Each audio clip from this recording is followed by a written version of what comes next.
Good late Thursday, early Friday. Meteorologist Casey Cloud here in the Weather Center right now, giving a look at that Doppler perspective across the region. You do see some showers, even a little bit of lightning there toward the western Florida Panhandle.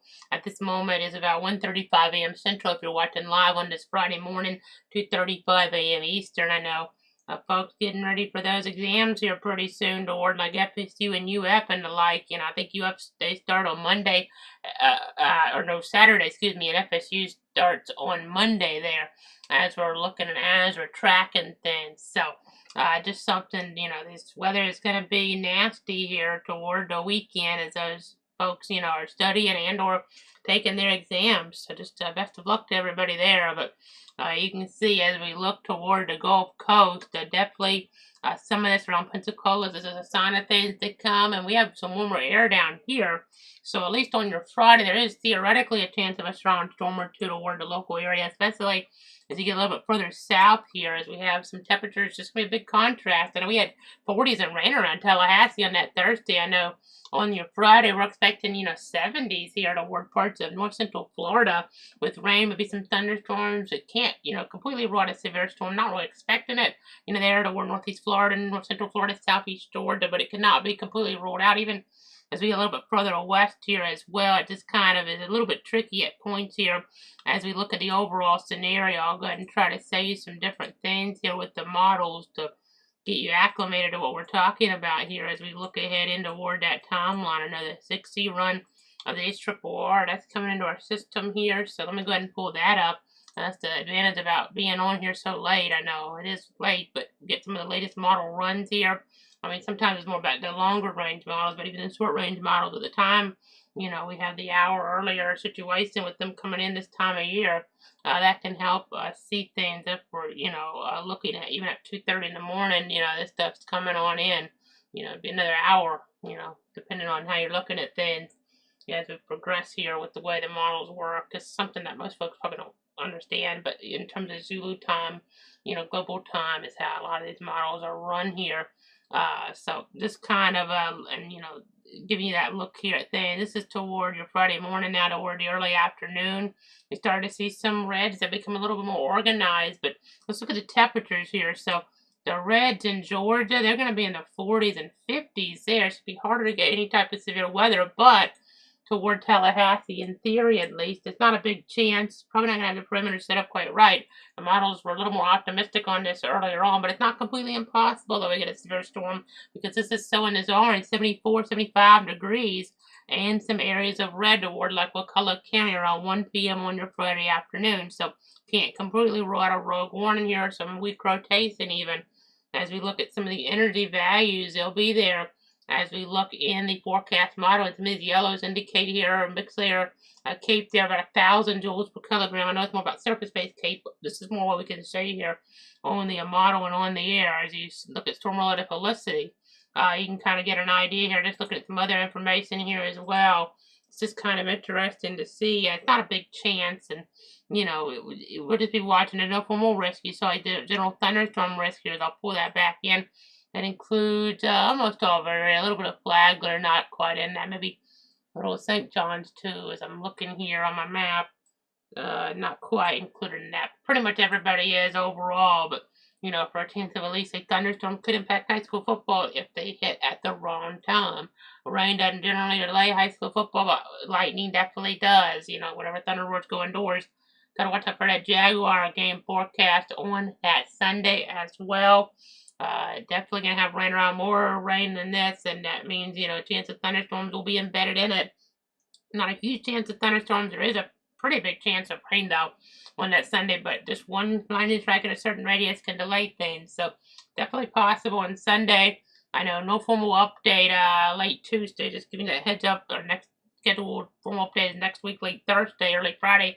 But we'll break in as warranted here in the days ahead if we need to for any of this inclement weather if things turn severe and the like here. As we're watching the Florida Jags game, but there's a delay. Huge game against the Colts on Sunday at 1 o'clock.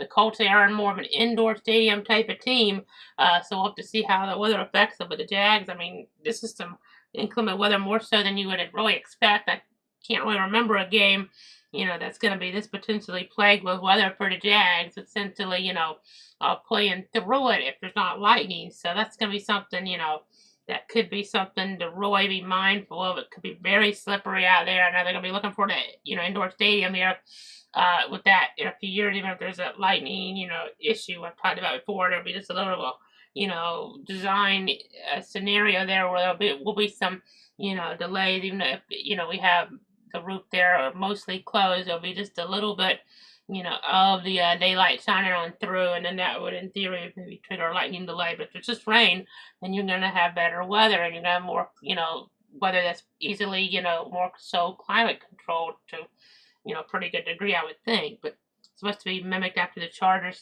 / Ram Stadium out there in LA. But as we look here toward 3 o'clock on your Friday afternoon, you see maybe a thunderstorm there. That was Madison County. And you get into Hamilton County. I mean, it's not impossible to get, rogue warning here. I mean, these temperatures would support that mid-70s. If we get thunderstorms, there'll be some wind there too, and the overall scenario for us. There's still a burn ban. I'm hopeful that, some of these burn bans will be able to be dropped here as we get past the weekend. If we get much rain, it's what some of the models are showing for Sunday here. It looks like, and I know deluge may not be the right term. If you look at the Dixon area, it says like severe flood, but it's going to be, I'm going to say a December deluge on Sunday. It's not a severe flood, but just the overall terminology there. If you're not looking at the exact definition, it's, loosely, it's going to be very wet on Sunday, very wet. But we're still looking at Friday here and tomorrow. I know I'm jumping ahead of my conversation. I just wanted to kind of give you the heads up about Sunday because you're going to see much more of the moisture on the map here on Sunday than you're even on Friday. And Friday's already a 60% chance. So precipitation, as we're looking across the region. You see later in the evening there toward like 6, 7 o'clock toward South Central Georgia, Gadsden County, some accident. But by then it looks to be more in the cooler area. And by then that would mean less severe threat as you're looking at things and tracking things here. As we get, overall, you see some stuff kind of diminishing more, just rain with maybe an embedded thunderstorm. You see a little bit of, it's looking near 70 around Stark there around midnight or so as you're looking towards Saturday morning on this, as we're looking and tracking things, and now we're watching everything here for you. And you see some more rain on Saturday in the high res, and that's as far out as that one goes on this mode. But let's go to GFS. And Saturday's a 60% chance. It's not, something where just, everybody like around Stark gets it all the time. And on Saturday, or Friday for that matter, you see Georgia, that's going to be an issue. Some of those holiday parades are already being moved around up there because of what we're anticipating for your Saturday there. As you're looking at things and as you're tracking things here, as we're kind of giving you guys the latest as we're looking toward this Saturday. I know folks wonder about next Saturday. Well, it's too early to say. Some models so strained next weekend, some push it off a little. We'll see, hard to see at this point. But for this Saturday, some of the area, especially in Georgia, would have more of a concern for Saturday holiday parades, Christmas parades, and the like there, obviously. As we're looking at things, as we're tracking things, as we look ahead toward Christmas, it's only a few weeks away. It's that Thursday there, 25th. So that's such an exciting thing there as we're looking toward that holiday season. But as we go ahead, and look here toward that Sunday, that's when we start to see things more so develop with moisture. I mean, we see yellows here in the longer range models. We don't always see this, and this is showing like 4 a.m. Sunday morning. As we're dealing with things, you can see 7 a.m., 10 a.m., and then this is 1 p.m., and then the Euros was showing it earlier on a little bit different, but oh boy, if this is happening at 1 p.m. around Jacksonville, that Jags game on Sunday, it's going to be one of your winter Jags games we've ever seen here. I mean, let's take this, and the Euro has it further south, which would be more on Stark, and some other models do too, and if so, that'd be, good for the rain down here, or not as bad for the Jags game in terms of the rain, and maybe even storms here and there. Not seeing severe weather, but even just one lightning strike gets it delayed. But if not, it's going to be messy out there. Bring those ponchos. This could be one of the winter Jags games we've ever seen here, in the decades of the team's history here at home for the Jaguars, if things do verify here. As we're looking at things, it's going to be cool as well. I need that light windbreaker, or maybe, under that poncho. As we're looking at things and tracking things, 3-hour rainfall forecast, so from 1 to 4 during the game. I mean, this is showing here. As I zoom in, the dark blue is showing about 6/10 of an inch. So during the game, I mean, that didn't sound like a lot, but that's quite a bit. I mean, I know when I was at FSU, there was one really wet game that I went to. It was the game there in 2014. That huge one there, right, the week before Thanksgiving and the like. It was something where the models weren't really showing until last minute. And I had my poncho there, but a lot of folks were leaving because it was not a pleasant experience. It was a very tough week there, in 2014, that, November week there, already on campus and the like, as we've alluded to before on here. But, that Knowles did get that one on the last second field goal. And that one, maybe the Jags will get a last second field goal here, by Cam Little to get the job done. We shall see as we're looking here. The Jags playing, against the Indianapolis Colts. It's Trevor Lawrence versus Daniel Jones. As we're looking here, and again, that's your 3-hour rainfall forecast, 6/10 of an inch there. Now, these other models, let's see, I don't know if they're going to go out quite far enough for this. Let me look. Okay, that one's not going out far enough. Now I got to progress this on manually. Okay, this is 3 hours on the NAM, the lower resolution. This is sort of with 9/10 of an inch of rain during the game. That's not even including, before 1 o'clock here. That's an issue. This is going to be a major weather impact here, folks, for that game, it would seem. The wind, you never know, but that's your simulated radar. Oh boy, at 1 o'clock on the NAM model on that Sunday. That's 4 o'clock, and the DFS here, a little north, the Euro been a little south. We'll see if the Euro verifies. It might not be as wet, but still some weather impacts here. And the Euro has generally been the more accurate one here lately, as we're looking at things and as we're tracking things here in the overall setup. So just trying to give you guys the very latest here as we're looking at things and as we're tracking them here. Again, definitely that weather impact will be there. Weather concern. That's, just to look at some things there. This report's not going to go out that far, unfortunately. And these are some other models that we have in our system. I guess I could say Euro on here, but that's just the way it is. As we're looking here, you see the current lightning. There is one strike out there towards southern Alabama showing up. That's a couple when we zoom in tight, but one that's a little bit more recent there. As we're looking at things, and you see out toward western Florida Panhandle, some lightning there as well. Even one of those strikes that get things delayed on Sunday. So even if there's not severe weather, even if it's not really considered strong storms, it could have, if we get the lightning around, could have some delays. Let's see what the temperatures are there, because we're expecting 60s for the game. Well, 60s here.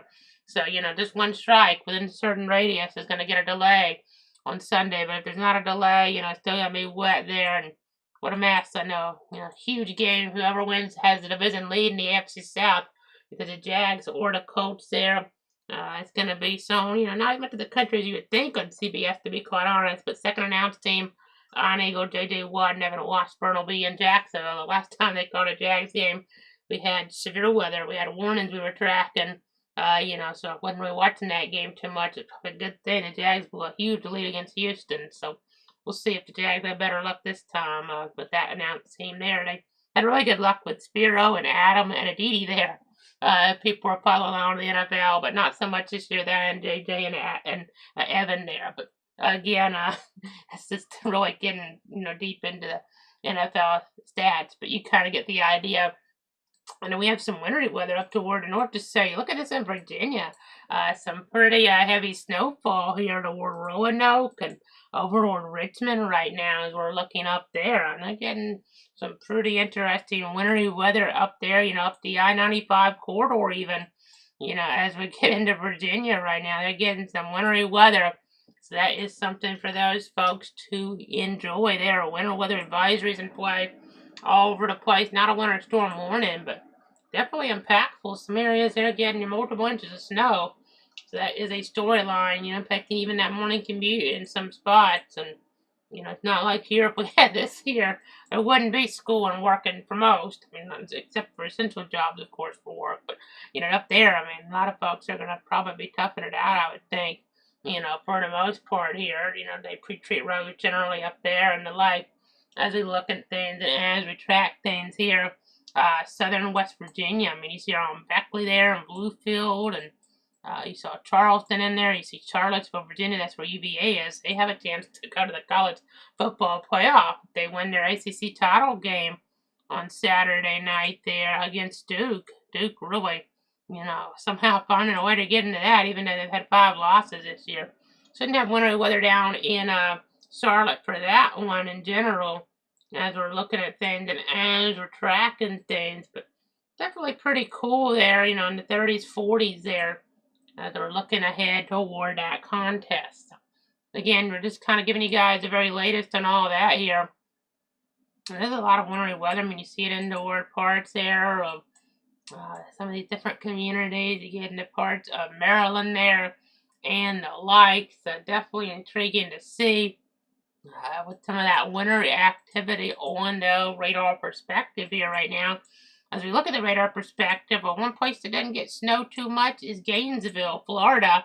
And I know it's, if you're watching live here, 2:51 on this Friday, well, might as well just stay up at this point maybe for it, because coming up from 5 to 7 a.m. on WCJB TV 20, Chief Meteorologist Mike Potter is going to be his final morning edition there, as the North Central Florida, sends him off there as he retires, sends him off into retirement.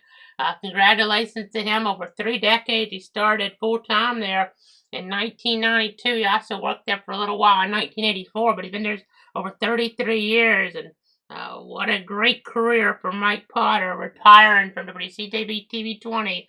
He started there before I was born.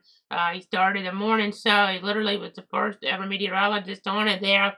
As we're looking at things there, the half-hour morning show apparently is, from what I've heard, it was an hour one, came here in the early 2000s, but not 2 hours, but a half hour there. He started that with Myra Monroe, who's, recognizable face on the station still, over the years. And but Mike Potter there, retiring after over 3 decades. Congratulations to him. Wishing him all the best, a happy retirement. What a great career. He's been dedicated to North Central Florida and, weather community here, the whole community here for over 3 decades, keeping everybody safe here, keeping everybody informed, during, hurricane season and, other weather situations, as well as we look at, Alachua County there. Just wishing Mike Potter a happy retirement. Congratulations. He was, based there, on the mornings when I got here in 2000. When I was 5, moving, here to Bradford County, my family moving back, moving here. I was 5 years old. He's on Channel 20 in the mornings, and, been on there all this time. He's the last one of the meteorologists that, was on the air in Jacksonville and or Gainesville TV market, and stayed on the air all these years, up until 2025. So many folks retiring the last few years, and leaving the stations here, whether it's John Gunn or Bill Quinlan there at TV 20. He was a chief meteorologist before Mike there for so long. In the evening, he had started there in 97, had Bill Quinlan, and then Tim Deegan retiring earlier this year as well, and Mark Collins leaving TV this year. I know he hadn't started. He wasn't here right at 2000. I think he was maybe downstate then. I'm not sure, but he has been a big fixture on TV around here. And then of course now it's Mike Potter's turn. He's retiring, so congratulations to him as we're looking at things and as we're tracking things. So, now let's go ahead and get into that rainfall forecast, because that's what you guys, probably do want to really get a look at here. This is from the Weather Prediction Center. You can see all that precip around Jacksonville there. The next 3 days, a lot of this on that Sunday could be during game time there. At Everbank Stadium, where the Jags are taking on the Colts, and it's Trevor versus Daniel Jones, and Jags coach Liam Cohen there, General Manager James Gladstone there, Tony Baselli part of the front office, and of course you have the great kicker there, Cam Little. Just the weather can't impact them though. We've seen how great he is indoors. I mean, the longest kick in the history of the league in the season that counted. He had one out here in August, but it was perfect weather. But he's had a little trouble in the Jag Stadium, and this weather is not going to be ideal. But he's been just incredible out there in Las Vegas, the longest kick ever. Just a remarkable kicker in the National Football League, coming from the University of Arkansas. And before that, he was in Moore, Oklahoma. Trevor Lawrence, of course, coming from the Clemson Tigers. Before that, he's from the Lawrenceville, Georgia area. So, again, just kind of giving you guys the latest on all of that as we're looking at things, as we're tracking things, and, keeping you up to date here. It's just so important here. Trying to keep you guys up to date. Cartersville, Georgia. I should say not Lawrenceville. I guess that was a little bit too. He was at Cartersville. It's Trevor Lawrence. I beg your pardon. But you get it in Cartersville, Georgia. But you kind of get the idea as we're looking at things and tracking them. So, again, just giving you guys a look there. Tallahassee, around 1.75 inches there of rain. As we're looking at things over the next few days on average, you see some of these pockets of about 2 inches of rain around Duval and Baker and Clay and even Bradford and Union. And getting over toward Columbia County. So maybe even Hamilton there if you're looking at it real close. And some isolated spots will get more than that. So it's going to be, a wet period. We need the rain very badly, though, because of our drought situation. I've been showing you that map next. I'm not going to show it now because we're not factored in too much, now because it's, just going to be happening. But next week should look a little better. It's not going to solve all of our problems. Don't get me wrong. It's not going to solve all of our problems there as we're looking at things and tracking them. But we're going to just continue to, monitor things here. We hope, it might, at least for a little while, be a reprieve from, fire weather type conditions, but we got to get more rain to get out of the drought. We have a bigger deficit, but this could be, a short-term fix at least. Not a long-term solution, but a short-term fix. It could get us by here in a little bit, in December, with this, because it's so, cool weather. So, that's the thing too. Sometimes you can get some rain, it can cause some growth, but you still have wildfire conditions. But it's going to be cool enough. Just, if we have lightning in some areas, yeah, it could be an issue. But, it's cool enough here where we'll have frost and freezes here and there. So it's not going to exactly be, a situation here where we end up having, just, this isn't going to be a solution, but it's going to be a short-term fix. As I've alluded to, is you have the interactive radar available, cloudweather.com/radar there, as we keep you guys up to date on all of that. Now, we could have some fog mixed in, so just keep that in mind. Hazardous driving conditions possible due to low visibility. Slow down, give yourself extra time there to reach your destination.